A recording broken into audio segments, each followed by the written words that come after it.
पुराणानाम् आलयं करुणालयं नमामि भगवत्पादं शङ्करं लोकशङ्करं शङ्करं शङ्कराचार्यं केशवं बादरायणं सूत्रभाष्यकृतौ वन्दे भगवन्तौ पुनः पुनः ईश्वरो गुरुरात्मेति मूर्तिभेदविभागिने व्योमवत् व्याप्तदेहाय दक्षिणामूर्तये नमः। सदाशिवसमारम्भां शङ्कराचार्यमध्यमाम् अस्मदाचार्यपर्यन्तां वन्दे गुरुपरम्पराम्। ॐ सहना भवतु सहनौ भुनक्तु सह वीर्यं करवावहै तेजस्विनावधीतमस्तु मा विद्विषावहै। ॐ शान्ति शान्ति शान्तिः। ॐ पार्थाय प्रतिबोधितां भगवता नारायणेन स्वयं व्यासेन ग्रथितां पुराणमुनिना मध्ये महाभारतम् अद्वैतामृतवर्षिणीं भगवतीम् अष्टादशाध्यायिनीम् अम्ब त्वामनुसन्दधामि भगवद्गीते भवद्वेषिणीम्। यं ब्रह्मा वरुणेन्द्ररुद्रमरुतः स्तुन्वन्ति दिव्यैस्तवैः वेदैः साङ्गपदक्रमोपनिषदैः गायन्ति यं सामगाः ध्यानावस्थिततद्गतेन मनसा पश्यन्ति यं योगिनः यस्यान्तं न विदुःसुरासुरगणाः।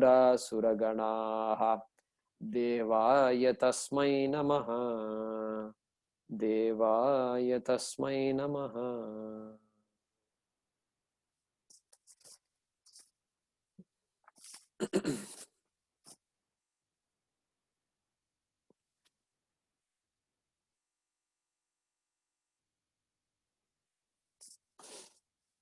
Okay.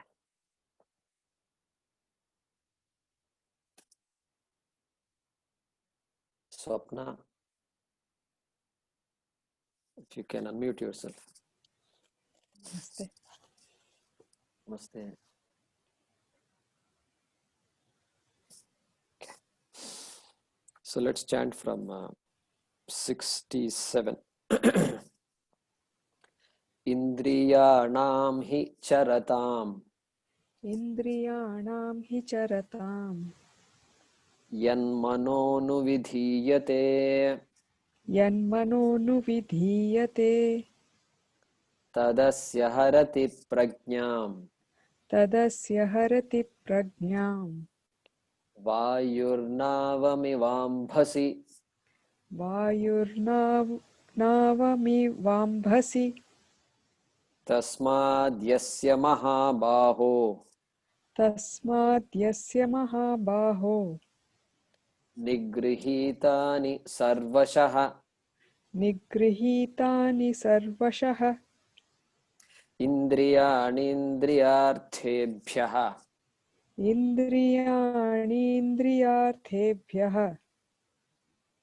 तस्य प्रज्ञा प्रतिष्ठिता tasya prajna pratishtita या निशा सर्वभूतानां या निशा सर्वभूतानां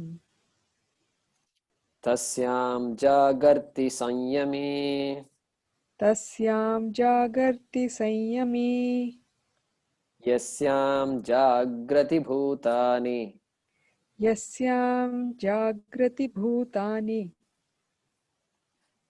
सा निशा पश्यतो मुनेः सा निशा पश्यतो मुनेः आपूर्यमाणमचलप्रतिष्ठम् आपूर्यमाणम्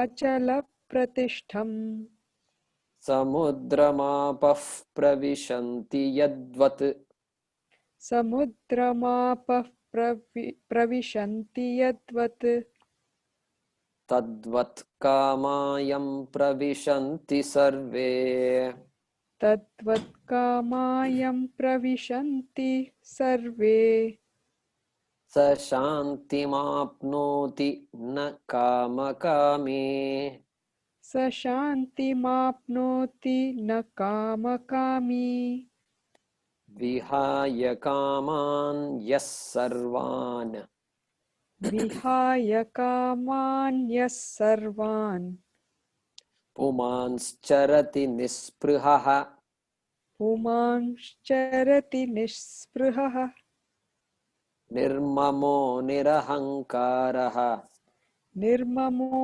निरहङ्कारः स शान्तिमधिगच्छति स शान्तिमधिगच्छति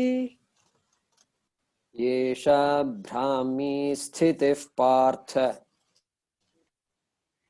एषा भ्रामी स्थितिः पार्थ नैनां प्राप्य विमुह्यति नैनां प्राप्य विमुह्यति स्थित्वा स्यामन्तकालेऽपि स्थित्वा स्यामन्तकालेऽपि ब्रह्मनिर्वाणमृच्छति ब्रह्मनिर्वाणमृच्छति Yeah.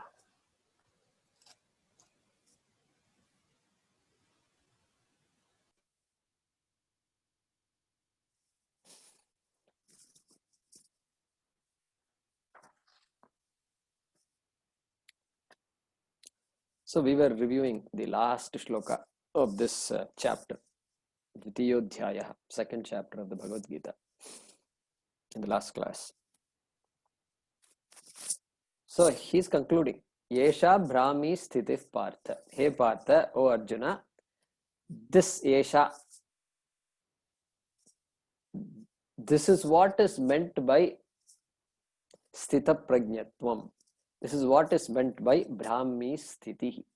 He is using a word Brahmi Sthiti, which is no different than the question that Arjuna asked, Sthita Prajnasya ka bhasha. Same meaning. Sthita Prajnatvam, Brahmi Sthiti. So interesting. Arjuna knew, Arjuna's word is has become such an important word for us, right? So, Yesha, what you asked, this is what it is. Like that, he concludes. And na enam prapya vimuhyati.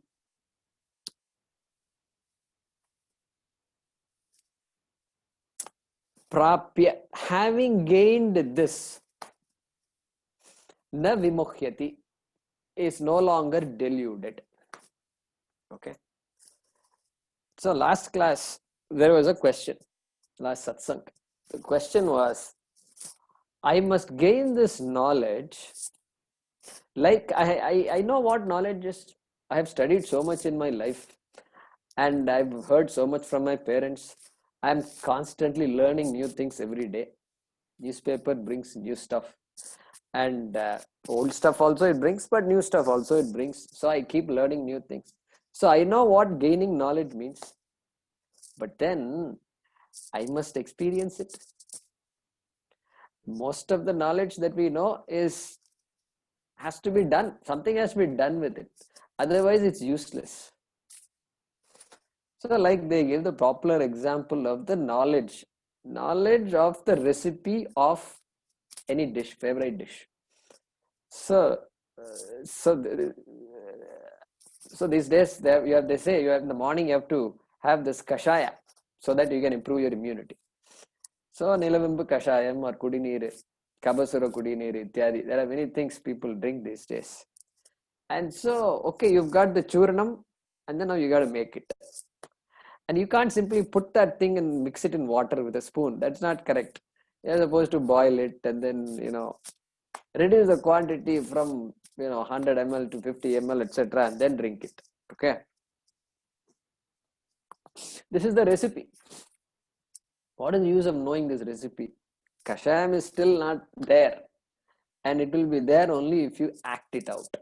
Okay, this is our idea of knowledge. And then you drink it, and then you experience the kashayam. Yeah, my immunity is increasing. Om Namo Bhagavate Vasudevaya Dhanvantaraye. Okay, chant it and drink it. Okay, this is the experience of kashayam. Every knowledge seems to be like that. Therefore, now I am projecting that same idea onto Vedanta, because what else? I don't have any choice. So the question was, I should now experience this Mahavakyam. This Brahma has to be experienced. What is the use of knowing Brahma? Aham Brahma Asmi. Okay, thank you, sir. I really appreciate it. Guruji, I appreciate all the time you're spending teaching me all this. And Brahma, I'm now beginning to understand. But now I want to experience it. Please tell me. You're not talking about how to experience it. You're constantly saying a few words here and there and explaining, which also I appreciate, but I want to experience it. This is the mindset. This is the mindset. Suppose you experience it. Suppose I teach you, I give you a trick to experience Brahma. Okay. Then what will you do? You will experience it. How long you will experience Brahma? Huh? Suppose you attend this class. Suppose you experience Brahma, then you attend the class. While attending class, are you experiencing Brahma or not? While you experience Brahma, you got moksha. Because that is what moksha is, no? Because you want to experience it. Then while attending class, no moksha? Because you can't experience Brahma while you're listening to me, right? So you can't do two things at the same time. The moksha is not there. Then your dog is barking, you have to take the dog for a walk. At that time, are you going to experience that? Do you have moksha at that time or not? These questions will come. You better figure out the answers to these questions. If moksha is an experience, that experience cannot last. Because by definition, an experience has to begin, and anything that begins has to end. So, antavanta ime dehaha, etc. Krishna has already talked, jatasya hi dhruvo mrityuhu. That which is born is subject to death. Don't think that statement applies only to this body. Even though there Krishna does talk about, hey, all these bodies, they're all born. So they will die, they will fall someday. It applies to everything that is born, including the thought that is born. Thought also has to disappear. So if moksha is an experience, the experience has to end. Here Krishna says, na vimuhyati. Na vimuhyati is no longer deluded. So that jnanam, so important. And knowledge itself is an end. We may want to make a note on that. Knowledge is an end in itself, in this case alone. Okay. Because it's a knowledge of myself which I have missed all along, and having gained that knowledge, the I is no longer placed on this body. The entire Jagat, the entire cosmos. When I say I am Brahma, I am referring to I, the Atma, which is the entire cosmos. Like the water. I am the ocean. Can the water say I am the ocean? Can the wave say I am the ocean? Better think about it. We need to spend some time thinking about it. So that's the power of this knowledge. And when the wave knows I am water, wave is just a form that has been taken. Water is manifesting as a wave. With a mind, all that is small, all that is will disappear sometime. But I am water. I am the imperishable water. That is the knowledge. Okay. Therefore, we said knowledge is not a state. We should not use the word state. So here, sometimes they use Swami Paramarthanandaji use the word abiding in knowledge, abiding in Brahma, abiding in Brahma, abidance in Brahma. Like that, they use some words so that it takes us away from this mindset of experience.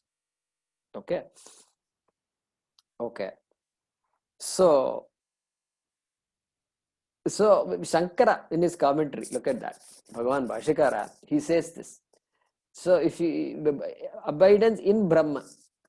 So he says, just so that you don't confuse it some kind of experience. He says, Brahma Rupena Eva Avasthanam. He explains. Brahma Rupena Eva Avasthanam. Means what?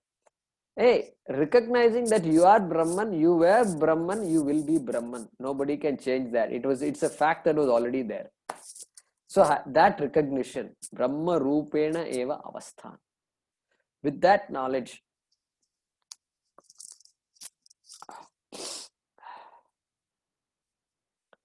so no more individual, no more this idea that I am an individual, I am limited. That idea has come permanently gone. That Shankara wants to point out. And so that is the Swarupa Jnanam. Now here, look at that. Sthitva Syam Sthitva Asyam Antakale Api. That is the way to split that. Asyam means in this. In this means what? In that Brahmi Sthitihi. In that Sthita Prajnatvam, Sthita Prajnatve, Sthitva. Sthitva means remaining in that. In that vision. Remaining in that vision of the self. He says, Antakalepi. Antakalepi. Very interesting.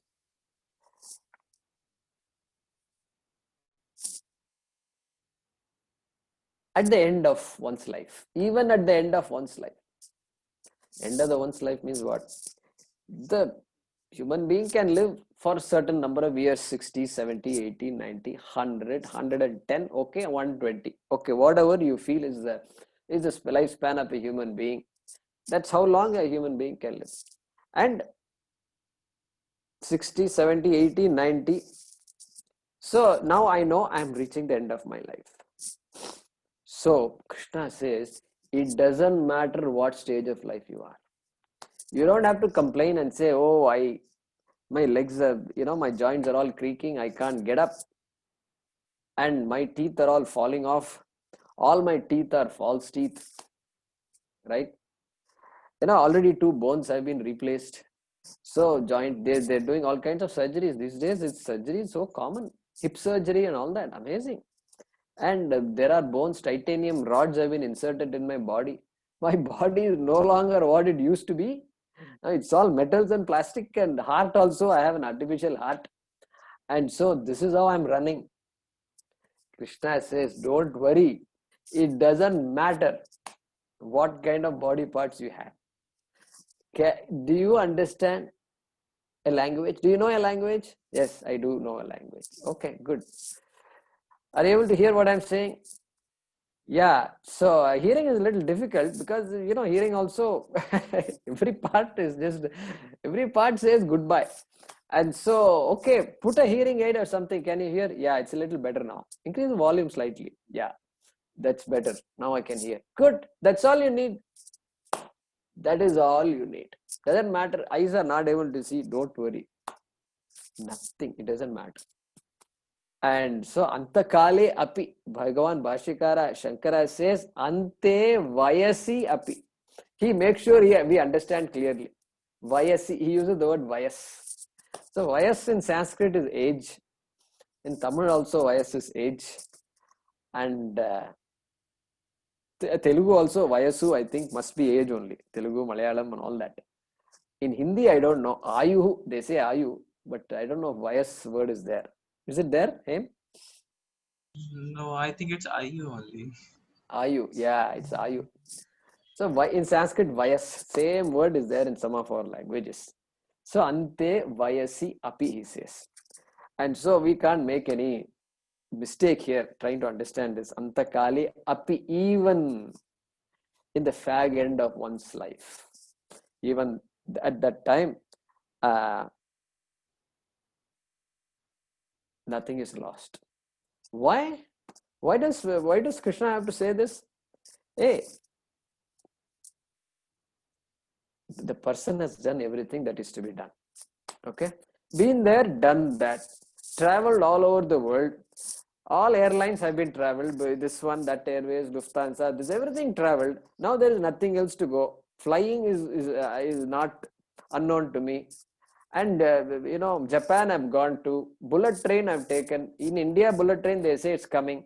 But India, we don't know. We have to wait generally 5 years, 10 years, 15 years, 20 years, etc. But I think Modi will not allow that to happen. So we have some hope. But still, it's not come. I've done bullet trains. I've done this. I've done that. I've had children. I've had grandchildren. Everything is there. There's nothing I've not done. I've had traumatic experiences also. Deaths in the family. Everything is done.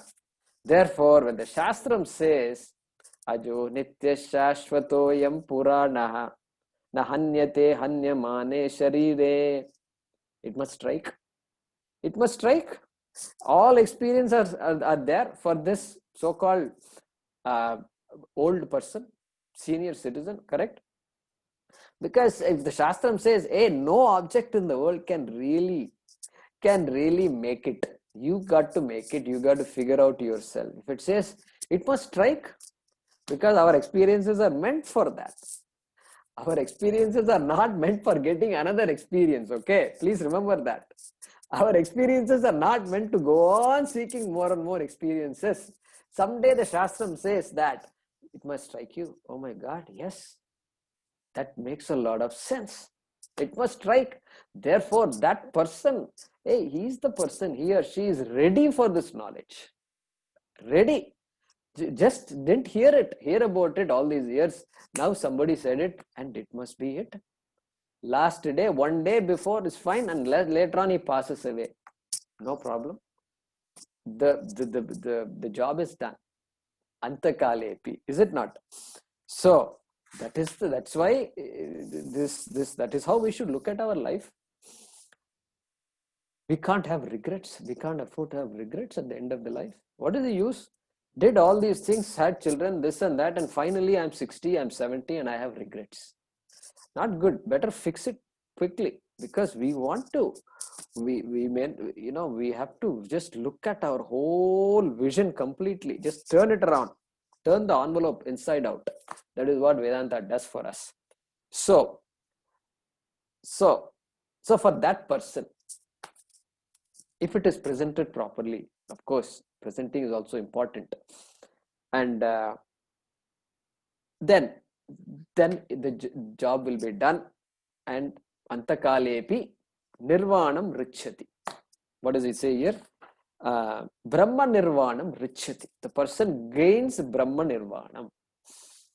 Using the same word, mokshaha ityarthaha. Gains moksha.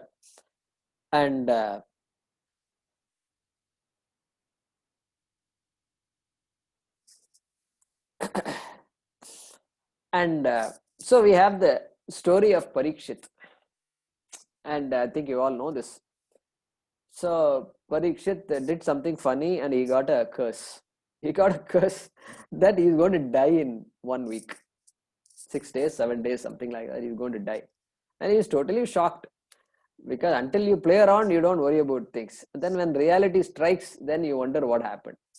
So he comes running to his Guruji Shuka Muni, the son of Vyasa, comes running and says, "This is what happened. I got cursed. I'm going to die in a week." And Shuka is extremely happy to hear this news. Shuka says, "I've not heard this news in a long time. Such good news." And Parikshit is confused. What is this, Guruji? Did you not hear what I said? I'm going to die in 7 days.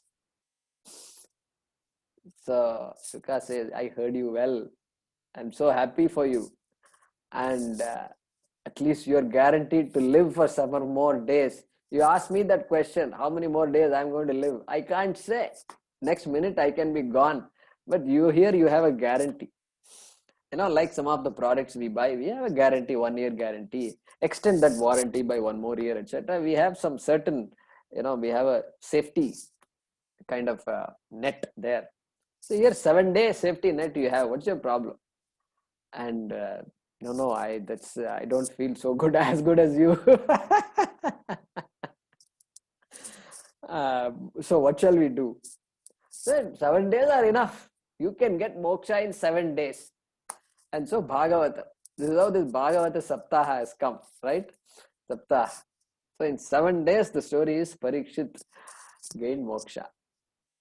And so Antakalepi, in this case, Parikshit probably was not that old. At least we don't hear he was an old man. But we don't know what his age was. But still, death, during the last stage of life also, this is not a problem. This is there for anybody to take, to have.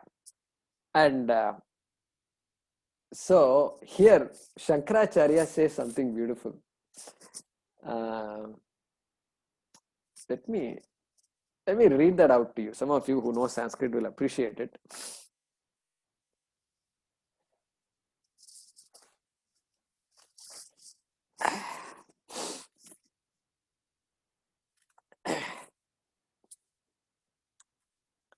He says, Shankara says, hey, if an old person can get moksha, what to talk of young people?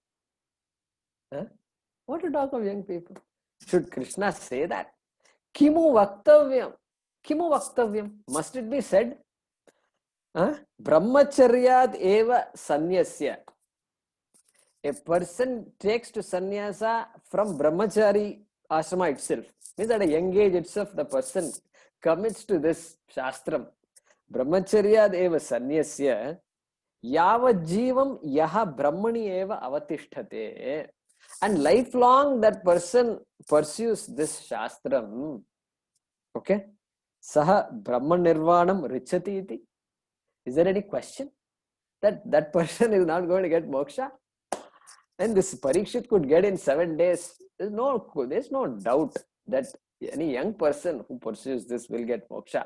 Like that, Shankara concludes the commentary of the chapter 2. So, very interesting.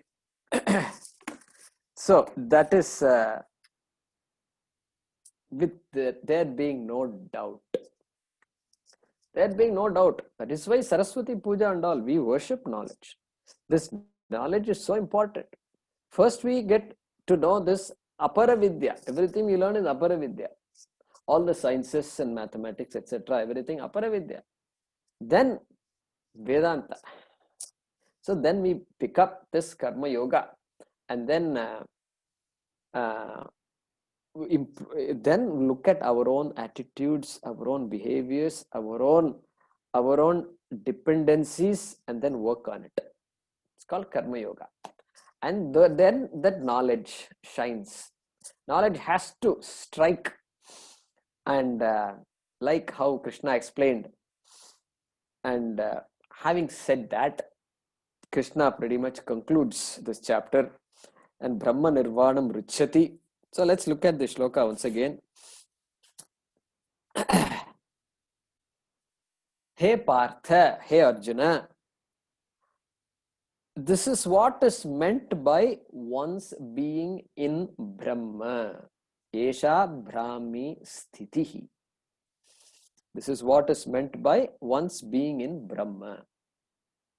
Brahman. Or one's abiding in Brahma. Abidance in Brahma. Full stop. Having gained this,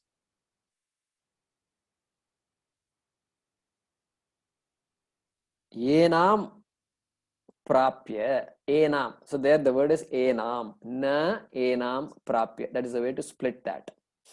Enam. Enam means etam. Etam. So etat, strilingam. Dvitiya vibhakti ekavachanam. So na enam prapya, having gained this karma, one is not deluded.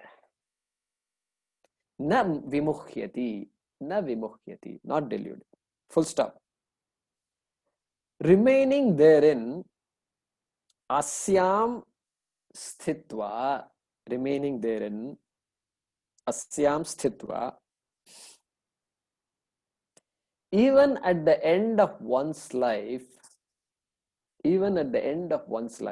antakale api, comma, one gains moksha. Brahma nirvanam richati. One gains moksha.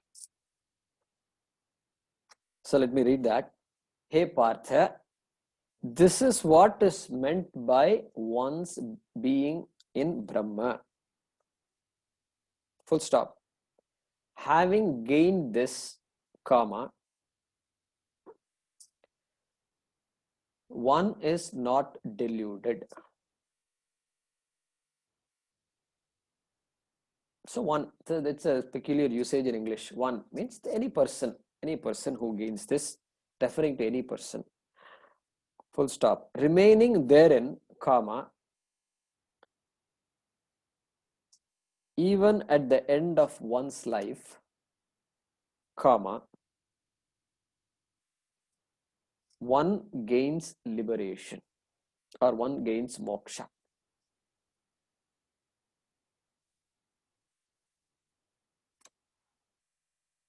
Okay, so we will conclude with the concluding statement here.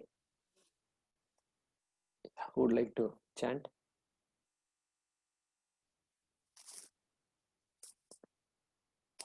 Nobody is raising their hand. Okay.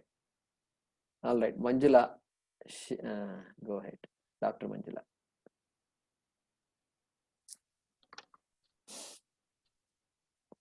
Om Tat Sat Om Tat Sat Iti Iti Srimad Bhagavad Gitasu Srimad Bhagavad Gitasu Upanishatsu Upanishatsu Brahma Vidyayam Brahma Vidyayam Yoga Shastre Yoga Shastre Shri Krishna Arjuna Samvade Krishna Arjuna Samvade Sankhya Yogo Nama Sankhya Yogo Nama Dvitiyodhyayah.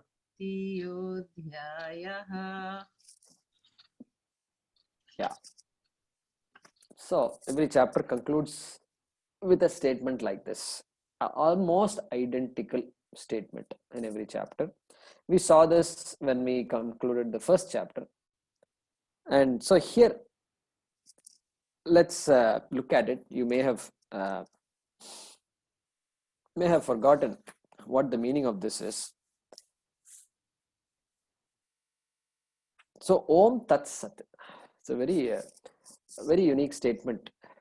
Sometimes when we conclude a class or a program, we say Om Tat Sat. That statement is often used in our culture. And so Om Tat means Brahma. Sat, reality. Om, which is Brahma, is the reality. That is the way to translate that. Om, which is Brahma. I'll talk about Om another time. There was a request. One of you requested me to talk about Omkara. I will do that. Today we don't have enough time to do that. Om, which is Brahma, is the only reality. Iti, thus ends. The word end is literally not there. We have to add it. Thus ends.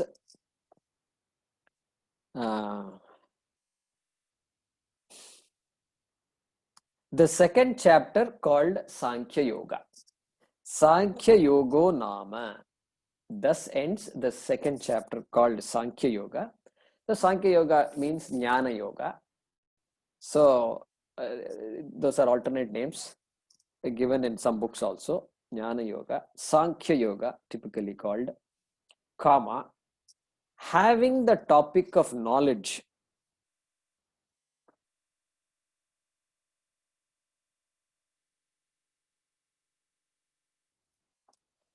So that is that word Sankhya Yoga. So I mentioned this some time ago. The word yoga has many meanings. Here the word yoga means topic. The topic of Sankhya. That's all it is. So we should not confuse this yoga to some other something else. Okay, so which means having the topic of knowledge, Sankhya, comma, in the Bhagavad Gita, which Bhagavad Gita su, in the Bhagavad Gita,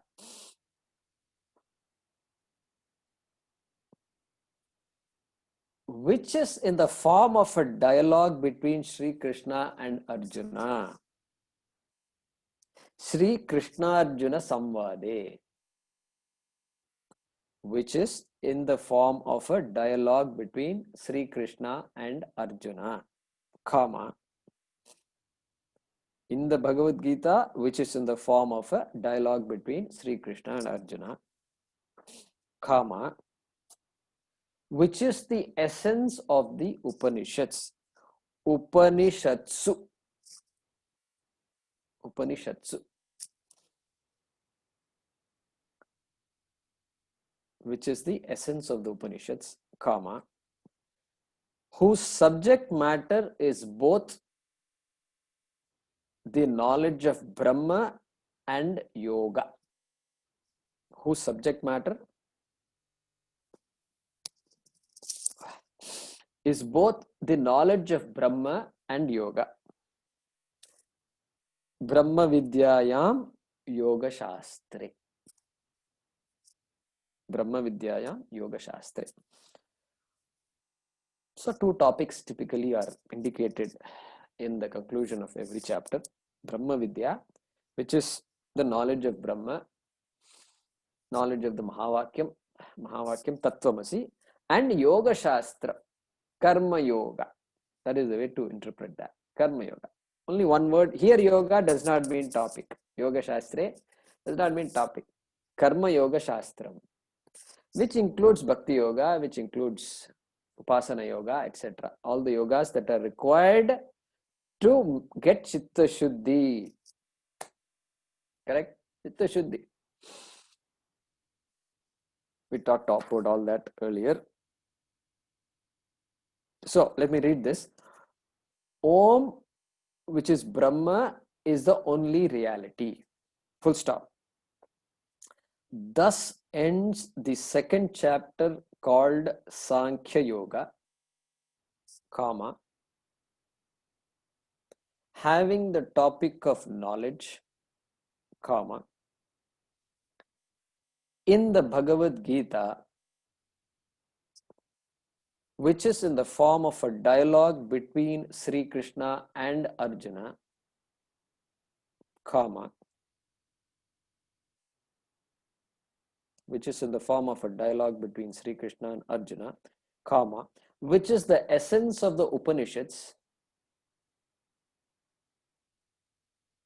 comma, whose subject matter is both the knowledge of Brahman or Brahma and Yoga, which means Karma Yoga.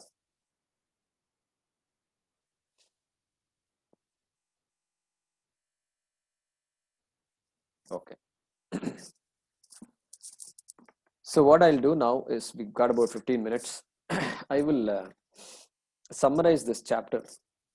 So if you have your book with you, book of shlokas, it will be nice to look at it. So this chapter is divided into roughly 5 sections. Okay, 5 sections. Such verses 1 to 10 is the introduction. 1 to 10 introduction. 11 to 30, 11 to 30 is Atma Vidya. Okay, which describes the absolute nature of Atma. So even to use the word nature, it's you have to put it in quotes, because our understanding of nature is what? Nature of something. If I say, it means what? It's a quality of something. And this Ajo Nitya Shashvatoyam Purana is not a quality of Atma. Okay, so, but we just, for lack of a better word, we say absolute nature of Atma. And then number 31 to 38. 31 to 38. talking about relative standpoints for doing one's duty. So it's really not Atma Vidya, relative standpoints. Then 39 to 53, Karma Yoga. So I'll explain all this once again. 39 to 53, Karma Yoga. And then 54 to 72.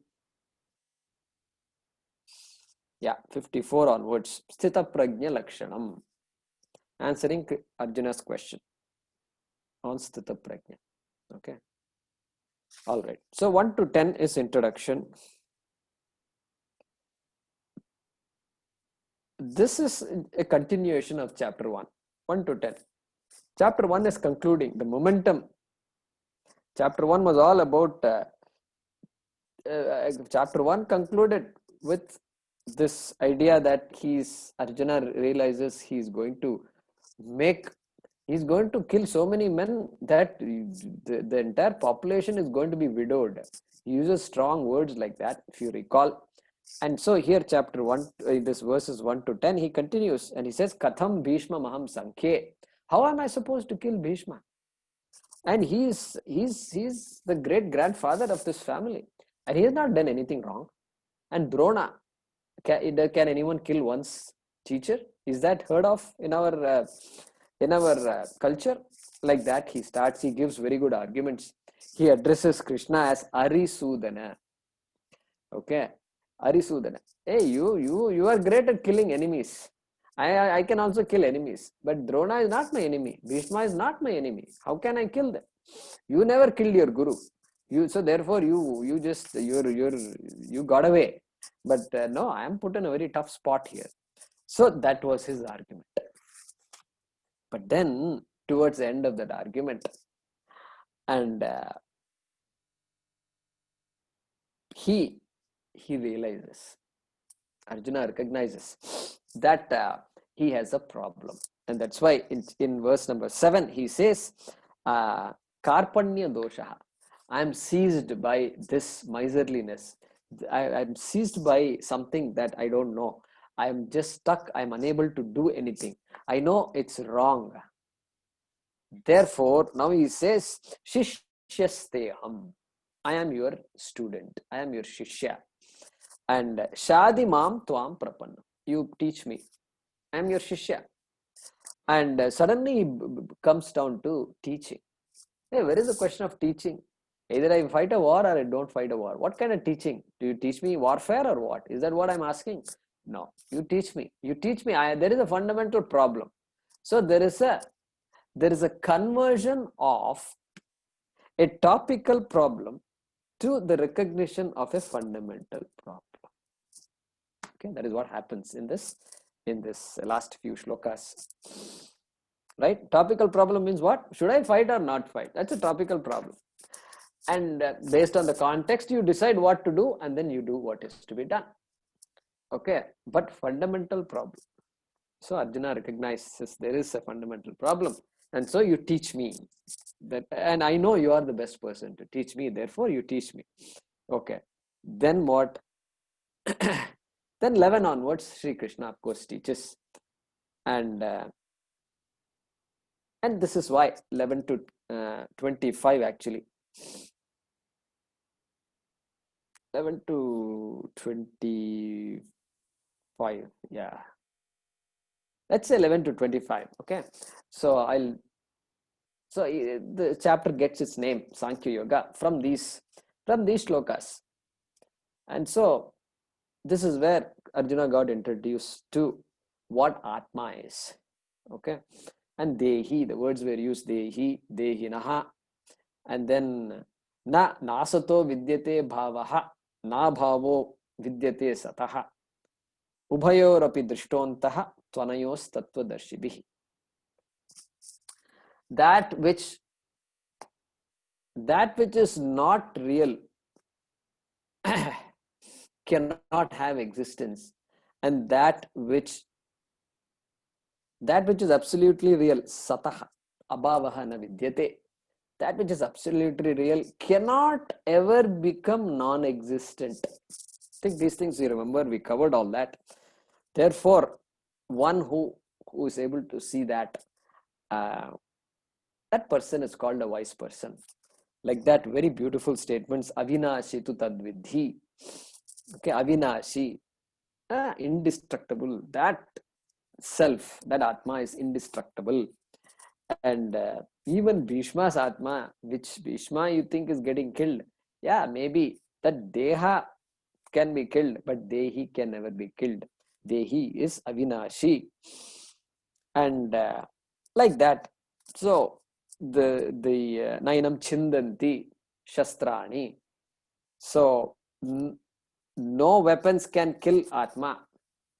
So that means atma is not an object, not an object of any action, not affected by anything. So unaffected by the panchabhutas. Nothing in this world can affect atma. Why? We'll see that later also. That is because everything in the world is also atma, brahma, and therefore the question of affecting does not arise.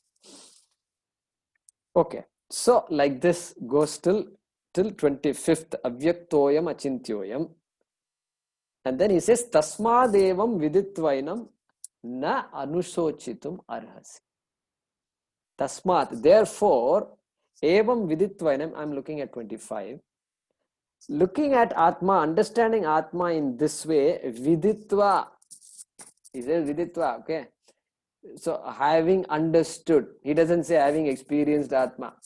Why? Because we are experiencing Atma all the time.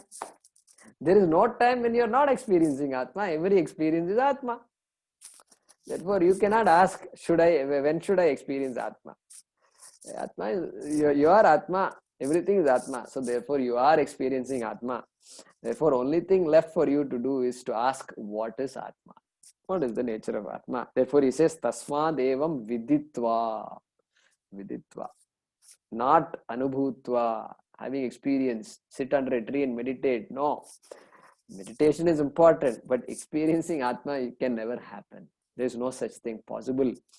So, viditva, having understood that, na anusochitum arhasi. You ought not to grieve. Anusochitum. Anu means grieve after. Grieve after all the people you only listed. You are worried about those people. You cannot grieve after those people. On account of those people, you cannot grieve. So, very, very important message that is conveyed. And then this 26, 27, Krishna is making a concession. Okay, suppose Atma dies. Suppose permanently gone. Even then you can't worry. It's like milk. If milk is there, it can be spilled. So why worry about spilled milk? You have to know that milk is there, means it can spill, and nobody can stop that. So tasmad apariharyerte jatasya hi dhruvo mrityu. That which is born has to die. That which is dying has to be born. That also he makes a statement. And so tasmad apariharyerte, number 27. That which cannot be changed by any of us, because that is a law. Natvam shochitum arhasi. It cannot cause you to grieve. You should not grieve over that. You should not be sad on account of that. Like that he says. So this particular argument that okay, even granting that Atma is perishable, that kind of argument, I said it was abhyupagama vadaha. That is, even though it's not true, let's assume what you say is true. Okay? That kind of argument he gives here. And then Ascharyavat Ityadi. He concludes till 30. We say Atma Vidya. Then what? Then from 31 onwards, he is switching the argument to Dharma, argument based on Dharma and some other Laukika arguments, some other arguments based on our own understanding of our interactions with people, etc. So he is talking about Swadharmam api chavekshya, number 31. So even looking at it from your own dharma, you are a Kshatriya. You are supposed to do what is to be done. And Bhishma is ready to fight because Bhishma's dharma, he said, I am going to protect this throne. And so he is bound to fight for Duryodhana. He doesn't have any guilt. He's there ready, waiting. Once the conch blows, his arrow is going to fall on you. He doesn't have any problem. What's your problem? Why should you worry about it? So Swadharmam, it is your duty. And they've done injustice to you, and injustice has to be rewarded in the proper way, has to be dealt with in the proper way. Therefore,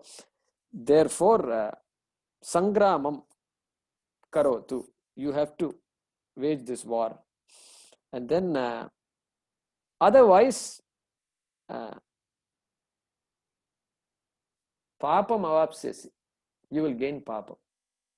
Not only will you cause destruction, you will encourage the continued destruction that is wrought by the Kauravas, but you also are going to gain papam out of that running away from this battle, not doing your duty.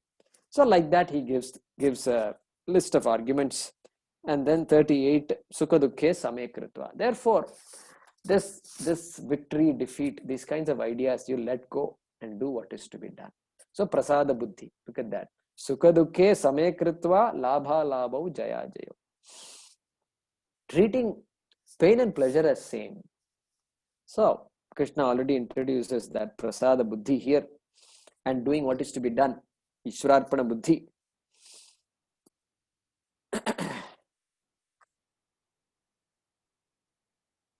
And so from 39 onwards, karma yoga, the main thing starts. And so esha te bihita sankhya. I told you, I talked to you about Atma Vidya, Sankhya, Jnana Yoga. Now I'm going to teach you this karma yoga. And what will karma yoga do to you? Look at verse 39. Karma bandham prahasyasi. This karma is always binding. Karma always traps us, binds us. And so it's our job not to allow actions to bind us. And so by following this karma yoga, this attitude, I'm going to teach you karma bandham, that bondage of karma, you will cross over prahasyasi. You will lead a life in which you can never be bound by karma. Okay. So like that, he presents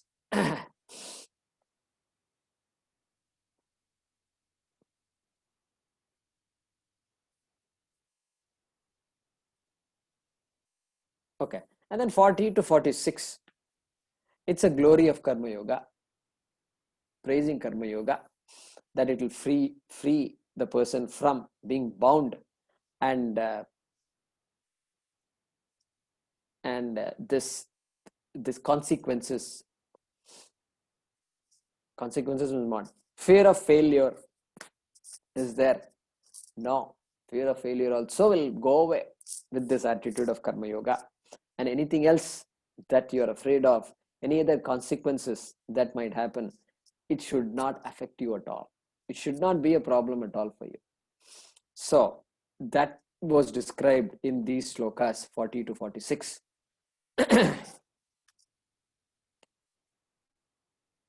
Because karma yoga itself is not an end. Trying to get a particular result from a particular series of actions itself is not an end game. The end game here is moksha. Therefore, your eyes must be on moksha. When moksha is there, then everything else becomes a means, not an end. So what karma yoga does is, it converts what I think as an end in itself to a means. Is it not? To something that you do something and then you let go of it because your eyesight is on something else. Okay, beautiful. So now, yeah.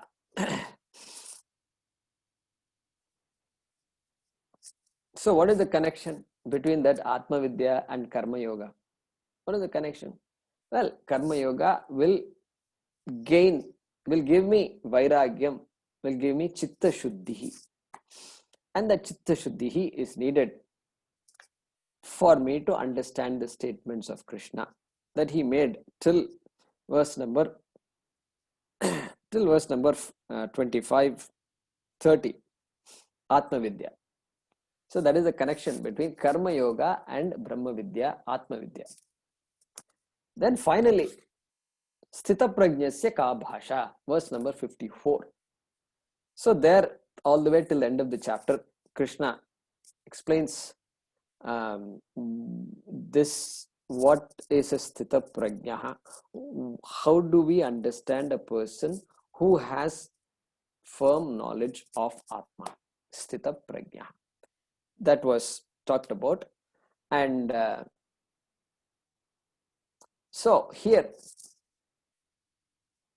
we think of two things. One is Lakshana. Lakshana means how do you understand a wise person? And so all the slokas that were talked about here, so especially Prajahati Yada Kama, Sarvan Partha Manogatan Atmanyev Atmana Tushtaha, verse number 55. So the person is happy with oneself alone and not dependent on any desires to be fulfilled. Prajahati Yada Kama. That's the meaning of that. And so those are all called Lakshanas, things that describe a wise person. And then, but then later on from 58 onwards, these sadhanas are described. Sadhana means what? What can I do? What should a karma yogi do? And so that indriya, that pursuit, the dependence on desires getting fulfilled. So this indriya, sense pursuits, and was given here damaha. So 58 to 61 in fact describes damaha. Damaha means what? Mastery over one's sense pursuits. That was described here. So indriyani indriyarthebhyaha, he gave the example of the turtle in verse number 58. And so one has to gain that mastery, and the rasa is there. So he says rasavarjam rasopyasya param drishtva nivartate. So whatever longing I have for things, even that longing will go away with karma yoga itself. Okay, what to talk of knowledge? Okay, then from 62, which is still part of Sthita Prajna Lakshanam, Shama. Shama is mastery of one's mind, mastery over the ways of one's mind, our mind. So Dhyayato Vishayan Pumsaha, there he explains how the desires, how dwelling over objects can lead to a fixation, lead to this longing, lead to an obsession, and how that is something we must avoid, we must be alert to. So like that he continues till 68. He talks about this Shama, importance of mastery of the mind. And here Swami Sadatmanandaji says, so 57,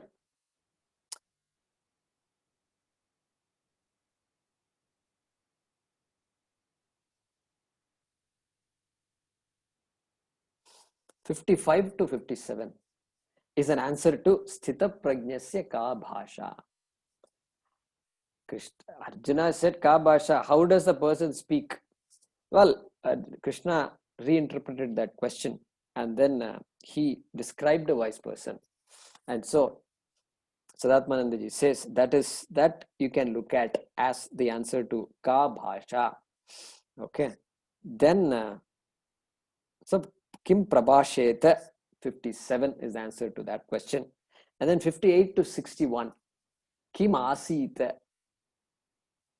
So what we said Dhamma just a few minutes ago, that can be viewed as an answer to Kim Asita. How does a person sit? Not literally answered, but so like, this interview. In interview, they ask all these funny questions. And it's all strange because nobody in your life asks these questions. How do you deal with conflicts?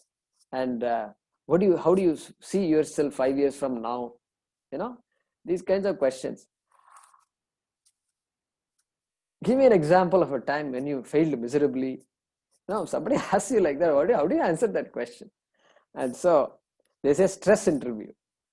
So like that, you don't literally answer the question. You convert the question into something that highlights your attributes, your strengths. That's what they say, right? For in interviews. So like that, Krishna did the same thing. And then 62-63, Dhyayato Vishayan Pumsaha is looked up as an answer to Kim na vrajete, how not to move about, how not to do things. And Kim vrajete, that question is answered from 64 to 71. How a person moves about doing things. And so charati vihaya kaman. So look at that 71. Vihaya kaman yes sarvan pumans charati. Charati, that person also does things like everybody else. And so Kim vrajeta, that answers Arjuna's question. Okay. And of course 72 is the conclusion of this chapter. And Yesha Brahmi Sthiti. So with that, I'd like to conclude today's class. And I am deeply thankful to our Swamijis.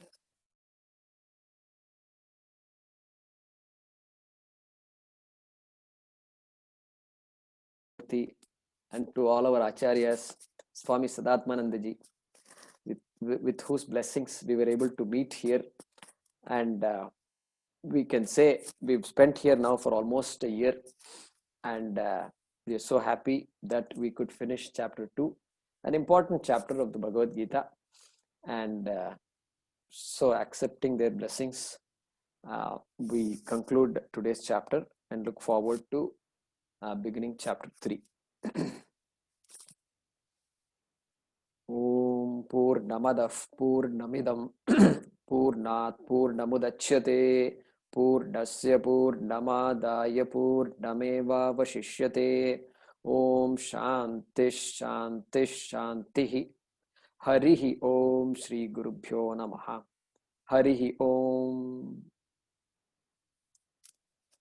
So there was a question about chanting,